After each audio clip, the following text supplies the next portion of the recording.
Hi, it's Martin McGrath from Financial Leadership, and I want to talk to you about the stimulus package options that are available to retirees.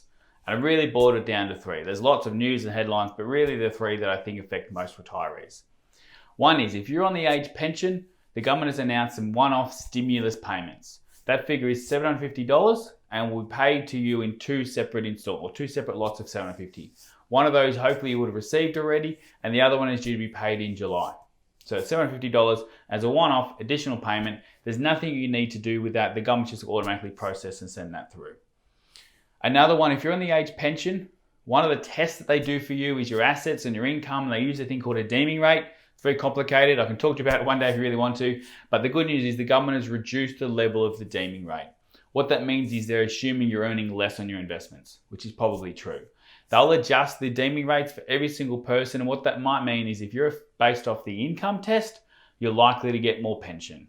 Again, nothing you need to do. They'll automatically update it for you, and that's going to start rolling out and happening soon. So there are two things if you're on the age pension. Another thing that applies to basically anyone who's retired and living off a pension from their own super, and that is that the government's drawdown rate has reduced by 50%. What that means is if you're living off your super and you're taking a certain amount out of your super fund, there is a minimum that's calculated on the balance you have in super and your age. It's calculated every year. The government have reduced that minimum. Now, if you need that amount of your super fund to live and survive and pay your groceries, it doesn't really impact you at all.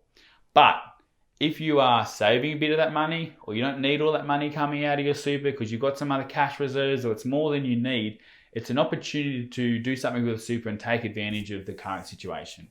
And what that means is you can reduce the amount coming out of your pension.